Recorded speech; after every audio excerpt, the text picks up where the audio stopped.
अगर आपको कहीं भी टीचर बनना है, डॉक्टर बनना है, इंजीनियर बनना है, तो उसके लिए कोई क्वालिफिकेशन होती है। और फिर तभी आप उस पोस्ट पर, उस जगह पर आपको रखा जाता है। ऐसा नहीं है कि आपने पढ़ाई कुछ और की है और आप कुर्सी कोई और मांग रहे हो, तो ऐसा हो नहीं सकता। तो इसी तरह से ये जो दिव्य एक दवा खाना कहें, जो दिव्य औषधालय है, इसमें भी एंट्री करने के लिए, यहाँ से कुछ पाने के लिए, हमें अपने भीतर कुछ गुणों को ग्रहण करना पड़ता है। बिना गुणों को ग्रहण किए हम चाहें तो हमें कुछ मिलता नहीं है। वो चीजें हमारे लिए एक्सेसिबल नहीं होती। जैसे मान लो कि मुझे यहाँ से अमेरिका जाना है, तो मेरे डॉक्यूमेंटेशन पूरे होने चाहिए, पैसा होना चाहिए मेरे पास, जो जो फॉर्मेलिटीज है वो पूरी होनी चाहिए, तभी जा सकती हूँ। इसी तरह से हर चीज होती है कि वो क्वालिफिकेशन, वो हमारे पास वो डॉक्यूमेंटेशन पूरा है कि नहीं, तभी हम आगे उसको आगे चल पाते हैं। तो पिछली बार हमने देखा कि सोल पर्पस हमारा एनलाइटनमेंट एंड एंजॉयमेंट है। एंजॉयमेंट को नहीं भूलना। जो चीज हमें आनंद नहीं दे रही है वो हमारा पर्पस नहीं हो सकता। तो हमारा पर्पस जो है वो आनंद के साथ जुड़ा हुआ है। अब मान लो कोई चित्रकार है, उसे वो पेंटिंग बनाना आनंद देता है, चित्रकला उसे आनंद देती है, किसी को नृत्य आनंद देता है, किसी को गाना आनंद देता है, किसी को ध्यान प्रचार करना आनंद देता है। तो हर एक का जो भी वो कर रहा है उसमें उसको आनंद आ रहा है, तो वो उसके पर्पस के साथ अलाइंड है। और दो पर्पस हर एक सोल के होते हैं। सेल्फ इंप्रूवमेंट, की खुद को सुधारने के लिए, खुद की गलतियों पर काम करने के लिए आते हैं। दूसरा, हम दूसरों के लिए क्या कर सकते हैं, समाज के लिए, जो हमारे आसपास के लोग हैं उनके लिए हम क्या बेटर कर सकते हैं, उनके जीवन को सुधारने के लिए हम क्या हेल्प कर सकते हैं, वो सीखने आते हैं। और तीसरा, दूसरा अगर हम देखें तो ये सर्विस है, ये सर्विस का पार्ट है कि सर्विस क्या कर सकते हैं हम। और तीसरा है जो हमें कुदरत ने गिफ्ट दिए हैं। हर एक व्यक्ति जो भी इस धरती पर है उसके अंदर कोई ना कोई यूनिक टैलेंट है। अब ऐसा ही है कि वो बीज रूप में है, अगर आप उस टैलेंट को डेवलप करोगे तो वो वृक्ष बन जाएगा, नहीं करोगे तो वो सोया रहेगा अंदर ही। तो हर एक के अंदर ईश्वर ने टैलेंट दिया है कि आप कुछ हटके, कुछ अलग कर सकते हो। आपकी वजह से कुछ डिफरेंस क्रिएट हो सकता है, कुछ नयापन आ सकता है, कुछ नया हो सकता है, कुछ अच्छा हो सकता है। उससे आपकी आत्मा की प्रगति होती है। और हम अपने उन उपहारों का इस्तेमाल कैसे करते हैं, किस तरह से हम अपने आसपास एक बदलाव ला सकते हैं, क्या ऐसा करें कि वो हम एक परिवर्तन का एक माध्यम बन जाए, उस परिवर्तन का। और ये वर्ड जो मैंने लिया है, मेक ए डिफरेंस, ये कॉर्पोरेट वर्ड का है, ये स्पिरिचुअल वर्ड नहीं है। लेकिन मुझे इतना, ये जब मैं जॉब करती थी तो हर साल एक प्रोग्राम ऐसा होता था, मेक अ डिफरेंस उसका नाम होता था। तो उसमें वो कभी तो कोई पेंटिंग कंपटीशन कराते थे। जो गवर्नमेंट स्कूल्स होते हैं, मतलब जो स्लम एरिया में लोग बच्चे होते हैं, मतलब कुछ ना कुछ ऐसा कराते थे कि सोसाइटी का वो पार्ट जो अंडर डेवलप्ड है उसके लिए हम क्या कर सकते हैं, उनकी लाइफ में क्या डिफरेंस क्रिएट कर सकते हैं। और जैसे ही मैं मेडिटेशन में आई तो मैंने इसको मेडिटेशन से जोड़ लिया कि क्या डिफरेंस क्रिएट कर सकते हैं। और हर साल वहां पर, साल में एक दो प्रोग्राम ऐसे होते थे जिसका टाइटल होता था मेक अ डिफरेंस। तो उसमें सब जो भी एम्प्लॉयज होते थे वो कंट्रीब्यूट करते थे, वो कंपटीशन में जाते थे, जज बन के जाते थे, कोई एज अ पार्टिसिपेंट जाते थे उन लोगों का हौसला अफजाई करने के लिए। तो कुछ ना कुछ करना है हमें उसके लिए। ऐसा नहीं है कि पैसा दे दिया तो हम घर बैठ गए, नहीं, मतलब वो पूरा फुल्ली इन्वॉल्व होते थे उस प्रोग्राम में। तो वो डिफरेंस कैसे क्रिएट होता है, तो वो मैंने वहां से सीखा। तो वहां से ये वर्ड लिया, मेक अ डिफरेंस, कि हम क्या डिफरेंस क्रिएट कर सकते हैं। अभी ये डिफरेंस कैसे क्रिएट होगा, अगर हम स्पिरिचुअलिटी की बात करें तो उसके लिए गौतम बुद्ध ने 8 फोल्ड पाथ दिया। आप सभी जानते हैं, मैं ज्यादा डिटेल में इसके नहीं जाऊंगी। राइट एटीट्यूड, सबसे पहली चीज है राइट एटीट्यूड। हमारा दृष्टिकोण सही होना चाहिए। जैसी दृष्टि वैसी सृष्टि। अगर दृष्टि सही नहीं है तो सब कुछ गड़बड़ है। इसीलिए कहा, नजर बदलो नजारे बदल जाएंगे। अगर नजर नहीं बदली तो नजारे नहीं बदलेंगे। अगर चश्मा पीला लगाया तो सब पीला ही दिखाई देगा, हरा लगाया तो सब हरा ही दिखाई देगा, जबकि वास्तव में चीजें हरी नहीं है। तो राइट एटीट्यूड। और ये जो 8 फोल्ड पाथ है, ये मैंने वो वाले पॉइंट लिए हैं जो सर ने बताए हैं। अगर आप गूगल पे जाओगे तो कुछ कुछ और लिखे, 8 पूरे कर दिए, कुछ कुछ भी लिख दिया, 8 पूरे हो गए। लेकिन ये जो सर ने बताए हैं मैंने वो पॉइंट लिए हैं और ये बिल्कुल वैलिड पॉइंट है। सही विचार, राइट थॉट्स, आपके विचार सही होने चाहिए। अब आप जो देख रहे हो वो सही है तो विचार भी सही आएंगे, जो देख रहे हो वो गलत है तो विचार भी गलत आएंगे, उसी के बारे में आएंगे। सही वाक, फिर जिस जो इंप्रेशन पड़ रहे हैं आप पर, तो शब्दों में भी वही चीज आएगी। सही जीविका उपार्जन, जिसको हम बिल्कुल इग्नोर कर देते हैं कि इससे तो हमारा कोई मतलब ही नहीं है। और ये है जड़ स्पिरिचुअलिटी की, कि आप धन कैसे कमाते हो, क्योंकि धन से अन्न आएगा, अन्न से शरीर बनेगा, और अन्न के जो सूक्ष्म ऊर्जा है उससे मन बनेगा। तभी कहा गया जैसा अन्न वैसा मन। और संतों के जीवन की ऐसी, गुरुओं के जीवन की हजारों लाखों ऐसी उदाहरणें हैं, साखियां हैं, जिसमें उन्होंने बड़े बड़े करोड़पतियों का ग्रहण नहीं किया अन्न, लेकिन बहुत ही गरीब झोपड़ी में रहने वाले लोगों के घर में अन्न ग्रहण किया। क्योंकि अन्न जो सही तरीके से नहीं कमाया गया, वो अन्न हमें कभी भी मन को शांत नहीं कर सकता। और संत तो यहां तक कहते हैं कि अगर आपके घर में क्लेश है, कलह है, आपके बच्चे आपके कहने में नहीं है, आप बच्चों से परेशान हो, आप बीमारियों से परेशान हो, तो आप चेक करो कि आप जो कमाई कर रहे हो वो किस तरह की कर रहे हो। क्योंकि अगर आपकी कमाई गलत तरीके से कर रहे हो तो वो कहीं ना कहीं असर दिखाएगी।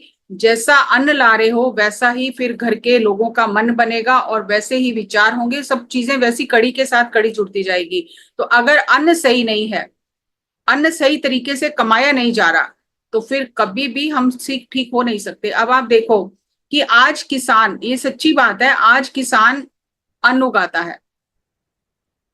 बहुत लोगों से, जब मैं पंजाब जाती थी, ऐसा बहुत लोगों से मुलाकात हुई, तो वो क्या बताते हैं कि जो किसान अपने परिवार के लिए अन्न उगाता है, थोड़े से भूमि के हिस्से में, उसमें पेस्टिसाइड्स नहीं डालता, और जो बाकी बेचने के लिए उगाता है उसमें भरपूर पेस्टिसाइड्स डाले जाते हैं कि वो ग्रोथ बढ़े। अब हमने डिफ्रेंशिएट कर दिया, जो आप संगीता मैडम से सीख रहे हो, मी एंड नॉट मी, तो कितनी चीजें घर में उगा लोगे।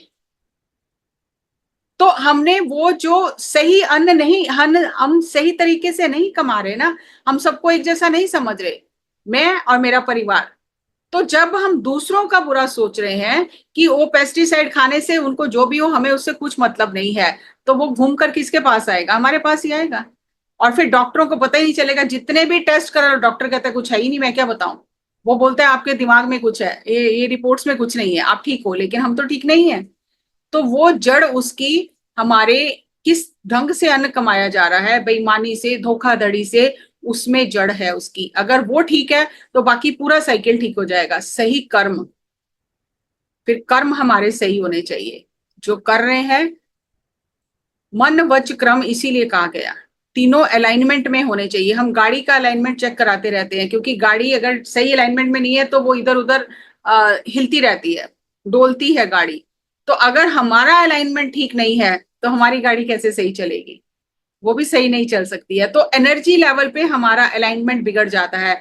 आप सब कुछ पता नहीं क्यों सब चीजें जुड़ रही हैं, मैडम जो सेशन ले रही है संगीता मैडम, उसमें सिंक हो रही हैं चीजें, कि वही बिस्किट के पैकेट हैं, किसी को कोई दे दिया ये मेरा अपना है, ये तो डिफ्रेंशिएट किया, कर्म सही नहीं कर रहे हैं, तो अपना अलाइनमेंट तो बिगड़ रहा है। वो बिस्किट जो खा रहा है उसको चाहे पता चले चाहे ना चले कि आपने किचन में क्या किया, लेकिन जो आपने किया, आपने अपना अलाइनमेंट तो बिगाड़ लिया है। तो सही कर्म और सही एकाग्रता, कंसंट्रेशन सही। अब आपका ध्यान ही अगर गलत जगह पे लगा हुआ है, गलत चीजों को आप उन्हीं की तरफ ध्यान दिए जा रहे हो, आपकी एकाग्रता सही नहीं है, तो वही चीजें जिंदगी में होने लग जाएंगी। इसीलिए कहते हैं where the attention goes energy flows and you create that experience in life. अब गलत चीजों में ही ध्यान है कि कहाँ गलत हो रहा है, दुनिया के किस कोने में गलत हो रहा है, घर में क्या गलत हो रहा है, किसकी नेचर में क्या गलत है, गलत गलत ढूंढते रहोगे तो आपका कंसंट्रेशन सही नहीं है। तो राइट कंसंट्रेशन, सही चीजों को चुनना है। हम सुबह तैयार होते हैं तो हम अपनी ड्रेस चूज करते हैं, हम बाजार जाते हैं सब्जियां चूज करते हैं, हर चीज चूज करके लेते हैं। तो एकाग्रता को भी चूज करना है कि किन चीजों पर ध्यान देना है, किन चीजों पर ध्यान नहीं देना है। सही ध्यान, अब ये बहुत गहरा पॉइंट है। सही का मतलब, अगर सही है तो उसका अपोजिट वर्ड है गलत, तो गलत ध्यान भी है। तो सही ध्यान क्या है, जो हमें गुरुओं ने, संतों ने बताया, योगियों ने बताया, युगों युगों से जो करते आ रहे हैं, आनापाना सती, जिसे आप ब्रेथ मेडिटेशन कहो, आनापानासती ध्यान कहो, सहज ध्यान कहो, जो गुरबानी में कहा गया है वो सही ध्यान है। बाकी आप कितनी भी विधियां करो, वो विधियां हैं, वो मन को एक जगह पे लाने की विधियां हैं, मार्ग है, लेकिन वो ध्यान नहीं है। सही ध्यान सांसों के साथ है, और जब आप सांसों के साथ एक होते हो तो आपको सांसों का भी पता नहीं चलता है, सांसें भी छूट जाती हैं। सही समाधि, जब ये सारा साइकिल सही होगा तब सही समाधि लगेगी। हम सब चाहते हैं समाधि में चले जाएं, लेकिन पीछे जो इतनी चीजें हैं उनका उन पर ध्यान नहीं देते हम। तो समाधि में तो तब जाएंगे जब सही ध्यान होगा, सही एकाग्रता होगी, सही कर्म होंगे, सही जीविका उपार्जन होगा, सही वाक होंगे, सही विचार होंगे, सही दृष्टिकोण होगा, तब लास्ट में समाधि आती है। हम सीधे समाधि में जाना चाहते हैं बाकी सबको बाईपास करके, तो नेचर ऐसा नहीं करती है। तो वो चीजें ये बहुत जरूरी है, और यही चीज जो eightfold path Gautam Buddha ने बताया, यही गुरु नानक ने 3 पॉइंट में कवर किया। किर्त करो, नाम जपो, वंड छको। किर्त करो, मैं हमें क्योंकि बीइंग अ सिख फैमिली में, तो हमें ये वर्ड्स बहुत फैमिलियर लगते हैं, बहुत हमें लगता है हमें समझ ही है। तो फिर मुझे बहुत लोगों ने कहा कि किर्त करने का मतलब हम समझते थे कीर्तन करो, लेकिन इसका मतलब वो नहीं है। तो मुझे उन्होंने कहा कि खोल के बताया करो, जब भी आप पंजाबी के वर्ड यूज करते हो। किर्त करो मतलब कि मेहनत की कमाई करो, मेहनत से कमाओ, जिसे गौतम बुद्ध ने कहा राइट लिवलीहुड, कि मेहनत से कमाना है, बेईमानी से, धोखाधड़ी से, किसी का खून चूस के, किसी गरीब का हक छीन के वो नहीं कमाना। तो गुरु नानक ने सबसे पहला पॉइंट रखा, किर्त करो, क्योंकि जब पहला कदम ठीक होगा बाकी आगे के कदम तो तब ठीक होंगे। अब अगर वो नाम जपो को भी पहला रख सकते थे, ध्यान करो, नाम जपो, सिमरन करो, वो उन्होंने दूसरा रखा। पहला रखा किर्त करो, मतलब सही ढंग से धन कमाओ, पहला पॉइंट है। दूसरा है नाम जपो, फिर वो जो धन आपने कमाया है, फिर जब उससे जो अन्न खाओगे, सही ढंग से आपने वो धन कमाया, फिर अब आपका ध्यान में, स्वाध्याय में, जो भी अच्छी चीजें कर रहे हो अपने जीवन में, जो भी प्रैक्टिसेस कर रहे हो, उसमें मन लगेगा। मन क्यों नहीं लगता? अब देखो, अनीता मैम भी जानती है, मतलब 90% फोन यही आते हैं, ध्यान कर रहे हैं मन नहीं लग रहा। क्यों नहीं लग रहा मन? वो डीप में तो हम जाना ही नहीं चाहते ना, कि डीप में मन क्यों नहीं लग रहा, क्योंकि उसके पीछे बहुत लंबी कड़ी है। तो मन क्यों नहीं लग रहा? इसीलिए उन्होंने पहला पॉइंट लिखा कि आप सही ढंग से धन कमाओ, फिर आप साधना करो, जो भी साधना कर रहे हो, फिर आप वो जो कमाया है धन और ज्ञान, उसको बांट कर खाओ। तो ये तीन, 6 वर्ड, 6 जो शब्द है, इसमें पूरा अध्यात्म उन्होंने हमें दे दिया कि पहले आप सही कमाई करो, फिर आप साधना करो। ये नहीं कि उस समय जब लोग ज्यादा क्या करते थे, संन्यास ले लेते थे, घर छोड़कर चले जाते थे, तो इसलिए उन्होंने इस चीज को पहले पॉइंट पे रखा कि मांग कर नहीं खाना है, खुद मेहनत करो, मेहनत से कमाओ, फिर साधना करो, और फिर जो धन कमाया है, जो साधना करके ज्ञान कमाया है, उसे बांटो।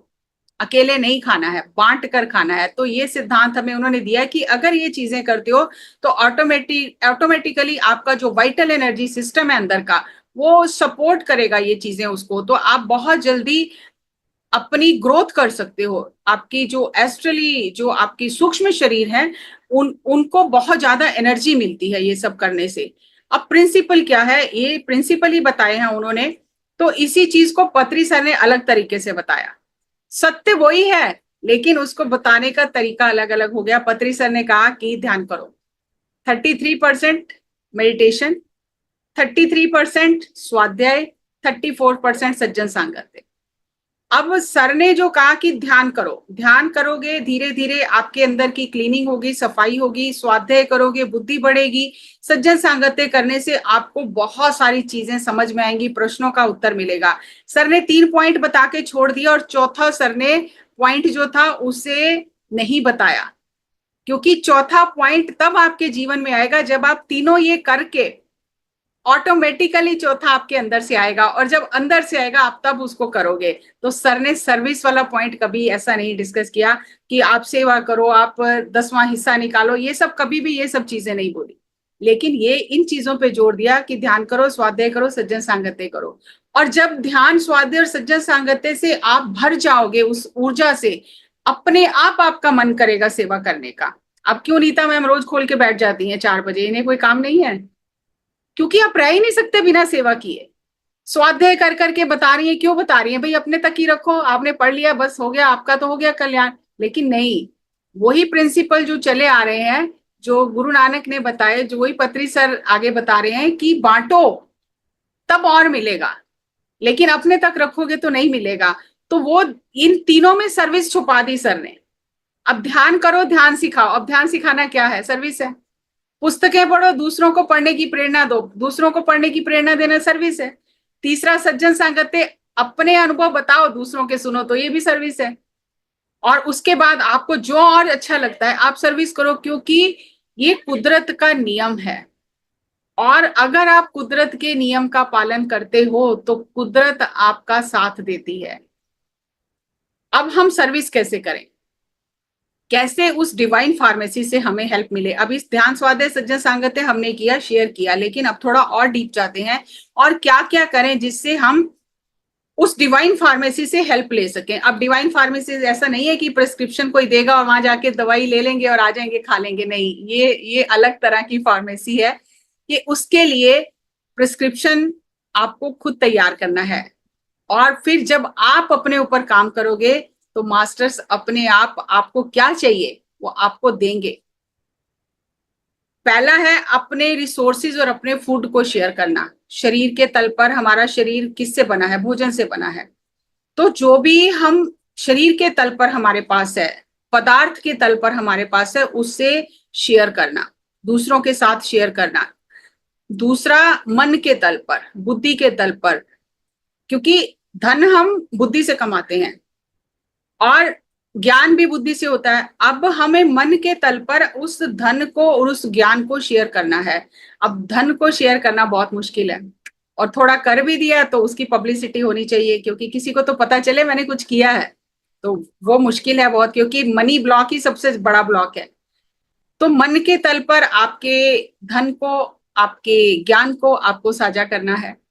और विजडम तीसरा आता है। सोल के लेवल पे आपको जो भी अनुभव हो रहे हैं, एक्सपीरियंसेस हो रहे हैं, जो मास्टर्स आपको ज्ञान दे रहे हैं, जो कहीं बुक्स में नहीं लिखा है, जो आपका स्वयं का अनुभव है, स्व अनुभव है, उसे दूसरों के साथ साझा करना, क्योंकि उससे आपके सोल की ग्रोथ हो रही है, तो उसको साझा करना। और इसके लिए हमें प्रिंसिपल दिया गया कि इसको साझा करने की भी प्रिंसिपल है। तो एक बुक है फकीर, उसमें उन्होंने बहुत प्यारी ये चीजें बताई हैं, जिससे मैं एसेंस कहना चाहूंगी दोनों तीनों बुक्स का, कि मास्टर आपसे क्या चाहता है। मास्टर चाहता है कंप्लीट सरेंडर। वो सरेंडर नहीं कि नारियल फोड़ दिया तो वो कोकोनट फोड़ के सरेंडर कर दिया, क्योंकि अगर आप देखो तो नारियल का और खोपड़ी का एक जैसा ही है, वो भी सख्त है, वो भी सख्त है, उसकी भी दो आंखें हैं, हमारी भी दो आंखें हैं। अंदर लिक्विड है, हमारा भी वही हाल है, अंदर लिक्विड है और बाहर सिर का खोल जो है बहुत सख्त है। तो मास्टर कहता है मुझे कोकोनट मत तोड़ो, मुझे कंप्लीट सरेंडर चाहिए। और तीन तरह के उसमें साधक बताए गए हैं बुक में, कि पहले जो साधक होते हैं पहली तरह के, वो नास्तिक है, साधक ही नहीं है, वो है ही नास्तिक। उन्हें कुछ भी समझाओ, कुछ भी करो, उन पर कोई असर नहीं होता, भगवान तो है ही नहीं, ये सब चीजें तो कहने की बातें, कहाँ है भगवान, दिखाओ हमें। वो मानेंगे ही नहीं किसी चीज को। और अगर आप उन्हें कुछ कहो करने के लिए, वो इतने लॉजिक देंगे कि आपकी बात को काट देंगे, तो वो उस श्रेणी में ही नहीं आते हैं। दूसरे तरह के जो लोग हैं वो हैं जो बिजनेस ट्रांजैक्शन करते हैं मास्टर के साथ, कि मैं तुम्हारा नाम ले रहा हूं, मैं दान कर रहा हूं, और बदले में मुझे ये मिलना ही चाहिए, ये मेरा अधिकार है। तो हम वहां पे सरेंडर मोड में नहीं है, हम बिजनेस ट्रांजैक्शन कर रहे हैं गुरु के साथ, मास्टर के साथ। तो ये दूसरी तरह के लोग हैं। तीसरी तरह के जो लोग हैं वो कहते हैं कि मुझे तो कुछ लेना देना नहीं है, मेरा सब कुछ तेरे को अर्पण है, अच्छा बुरा सब तुझे अर्पण है, जो भी दिया तूने दिया, मेरा कुछ है ही नहीं, तो मेरा सब कुछ तुझे अर्पण है। तो ऐसे जो लोग होते हैं जो पूर्ण समर्पण के साथ में मास्टर के साथ रहते हैं, फिर उन्हें कुछ मांगना नहीं पड़ता, वो सब कुछ उन्हें मिलता ही रहता है। और इसी तीन कैटेगरी में, ये तीन कैटेगरी आती है स्टिफ बी, कि पहली श्रेणी के लोगों को आप जो भी कहो, यहाँ पुण्य करो, दान करो, किसी को गरीब को दे दो, किसी स्पिरिचुअल वर्क में खत्म कर दो, स्पिरिचुअल वर्क में कुछ दे दो, हेल्प कर दो, आपके पास इतना पैसा है कुछ तो करो, तो वो कहेंगे नहीं, इधर से सुनेंगे इधर से निकाल देंगे, आपकी बातों का कोई असर नहीं होगा उन पर। वो हेड स्ट्रांग है, वो उन्हें कुछ करना ही नहीं है। अपनी मर्जी से वो किसी अनाथालय में दे देंगे, किसी और जगह में दे देंगे, लेकिन स्पिरिचुअल वर्क के लिए जहां फर्क है इसमें, अगर समाज सेवा की बात करें, कहीं कैंप लगा आंखों का, वहां पे अपना बैनर लगा के दे देंगे, लेकिन स्पिरिचुअल वर्क के लिए नहीं खर्च कर सकते वो। आप उन्हें कुछ भी कहो वो नहीं खर्च करेंगे, हेड स्ट्रांग है कि यहाँ मुझे नहीं करना। कॉम भी दूसरी तरह के लोग उन्होंने बताया, जैसे कंघी होती है ना, तो उससे जब कंघी करते हैं तो कुछ बाल निकलते ही हैं। तो इस तरह के कॉम भी जो लोग होते हैं, जब उन्हें आप एक दो चार बार कहते हो तो वो कुछ ना कुछ दे देते हैं, लेकिन उनके मन में भाव ये होता है कि मैं दे रहा हूं तो मुझे क्या मिलेगा, I am serving you, you serve me. वो अधिकार समझते हैं फिर मास्टर पर अपना कि मुझे तो मिलना ही चाहिए, अगर नहीं मिलेगा तो रास्ता छोड़ देते हैं कि मास्टर ने मेरे साथ सही नहीं किया, मैंने इतना किया और मेरे साथ ऐसा हो गया, तो रास्ता छोड़ देते हैं। और तीसरी तरह के लोग होते हैं हनी बी। हनी बी होते हैं कि वो ओवरफ्लो करते ही रहते हैं, उन्हें बस पता चलना चाहिए कि कहां पर जरूरत है, बस वो चुपचाप से वहां पर कर देंगे। जो भी हेल्प करनी है, जो भी उनकी तरफ से सहयोग करना है, वो बिना बताए चुपचाप कर देंगे। वो ऐसे मौके ढूंढते रहते हैं, उनकी नजर ही उस जगह पर रहती है कि कहाँ मैं हेल्प करूं, कहाँ मैं क्या कर दूं, मैं क्या सहयोग कर दूं। तो वो कंप्लीट सरेंडर में रहते हैं। तो अगर हम इस तरह से जीते हैं कंप्लीट सरेंडर में, जब वो देना हमारा स्वभाव बन जाता है, सोचना नहीं पड़ता क्यों देना है, कहाँ देना है, किसके लिए देना है, जब हमारा स्वभाव बन जाता है देना, तो फिर हमें डिवाइन फार्मेसी से कुछ मांगना नहीं पड़ता। हमारे लिए प्रेस्क्रिप्शन तैयार पड़े रहते हैं वहां पर कि आपको क्या चाहिए, उन्हें मालूम है आपको क्या चाहिए, क्योंकि आप उस तरह से जीवन जी रहे हो। और ये चीज सीखनी बहुत कठिन भी है, अगर हमारा मतलब जो स्वभाव है वो कंजूस टाइप है, तो ये चीज सीखनी कठिन है, क्योंकि वो आ जाता है कि नहीं, मैं नहीं देना, देना है तो कम देना है, ना की आदत पड़ी रहती है। और मैंने इस चीज को बहुत मुश्किल से सीखा, क्योंकि जैसे हम जाते थे ध्यान महाचक्र में या कहीं भी जाते थे, तो वहां पे लोग कुछ ना कुछ पिरामिड के लिए रिसिप्ट बुक लेके कहते थे कि हमारे स्टेट में पिरामिड बन रहा है, कुछ आप दे दो, उधर बन रहा है कुछ दे दो। तो मैं कहती थी नहीं, हमारे नॉर्थ में बन रहा है, हमारे नॉर्थ में बन रहा है। तो फिर एक बार मुझे मैडम ने समझाया कि ना करने की आदत कैसे छोड़ेगी तू, 51 रुपए दे दे, 101 रुपए दे दे, 21 रुपए दे दे, 11 रुपए दे दे, ये ना करने की आदत छोड़, देना सीख। तो मैंने वो शुरू किया उस दिन से कि कोई भी अगर सामने से, हम तो स्पिरिचुअल वर्क में ही है ना, जब वहां गए इतने बड़े प्रोग्राम में, सर है वहां पर, और हम जानते भी हैं हर जगह पिरामिड बन रहे हैं, और अगर किसी ने सामने से आके मुझे बोल ही दिया कि मैडम इस पिरामिड के लिए मदद कर दो, तो ना करने की बजाय उस समय मेरे पास जो भी है, 11 रुपए, 21 रुपए, 51 रुपए जो भी है, वो देने से मेरा कुछ कम नहीं होता, लेकिन वो ना की आदत छूट गई, धीरे धीरे वो ना की आदत छूट गई, जो मुझे बहुत आदत थी ना करने की, नहीं नहीं अभी नहीं, नहीं हम दे रहे, हम कहीं और दे देंगे, हम अपना वहां नॉर्थ में कर रहे हैं। तो वो ना की आदत बहुत मुश्किल से मैंने छोड़ी।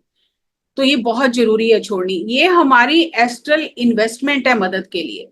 जैसे हम मेडिक्लेम कराते हैं, हम कुछ ना कुछ हर साल पे करते हैं ना, लेकिन जब आप ना की आदत छोड़ देते हो, आपको पता चला कि यहाँ पे कुछ हो रहा है, स्पिरिचुअल वर्क हो रहा है, प्रोग्राम हो रहा है, कोई कोई अन्नदान हो रहा है, कोई पिरामिड बन रहा है, आप जो सहयोग कर सकते हो उसमें करो। तो सहयोग करने से क्या होगा, दिस इज, ये आपका इन्वेस्टमेंट है उस डिवाइन फार्मेसी से, जब जरूरत पड़े मदद लेने का, ये आपका इन्वेस्टमेंट है। उसके लिए आपको खुद मौका ढूंढना है कि कहां पर ऐसा कुछ हो रहा है जहां मैं थोड़ी मदद कर दूं। तो ये आप इन्वेस्ट कर रहे हो, आपका खर्चा नहीं हो रहा, आपकी इन्वेस्टमेंट हो रही है उस डिवाइन फार्मेसी में। आपका एक लाइफ टाइम कार्ड बन रहा है कि आपको फ्री ट्रीटमेंट मिलेगा, लाइफ टाइम कार्ड बन रहा है आपका। तो उसके लिए आपको थोड़ा थोड़ा कुछ सहयोग करते रहना है।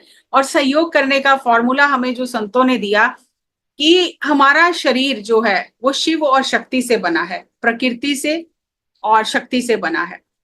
तो प्रकृति से ये जो भी हम ग्रहण करते हैं मुंह के माध्यम से, वो सब प्रकृति से बना है। 5 तत्वों से हमारा शरीर बना है, 5 तत्वों से सब कुछ बना है। अब आकाश तत्व में सब चीजें हैं, आकाश तत्व कुछ नहीं लेता, वो खाली है आकाश तत्व। लेकिन जो हम खाते हैं अन्न, या हम जो भी फल खाते हैं, सब्जियां खाते हैं, जो भी चीजें हम इस्तेमाल करते हैं, तो वो सब 4 तत्वों से बनती हैं, पृथ्वी, जल, अग्नि, वायु। आकाश के अंदर वो सब है। तो हम पहले बुजुर्ग जो कहते थे कि अपने खाने का चौथा हिस्सा आप अलग कर दो। जैसे आज भी बहुत घरों में आप देखो कि सबसे पहले गाय की रोटी बनती है, कि गाय की रोटी बनाकर अलग रख देते हैं। आज भी जिन घरों में है प्रैक्टिस वो है।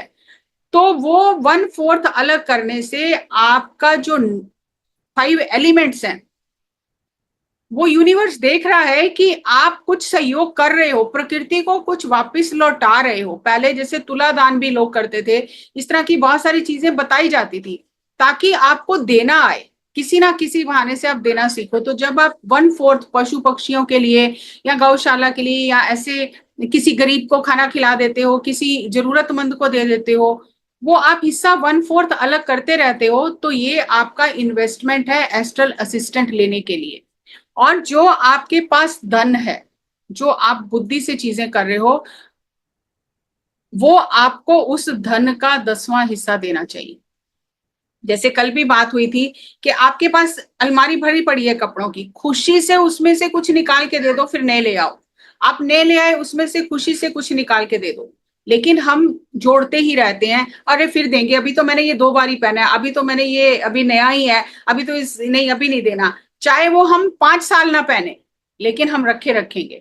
और इसमें बहुत बड़ा विज्ञान जुड़ा हुआ है। अगर आपने लुइस एले को पढ़ा होगा, जिन लोगों की होर्डिंग की आदत होती है कि 30-30 40-40 साल तक चीजें पड़ी हुई हैं, कभी इस्तेमाल की नहीं है, कभी करनी भी नहीं है और देनी भी नहीं है, तो आपकी बॉडी में स्वेलिंग हो जाता है, जरूरत से ज्यादा आप घुसाते जा रहे हो।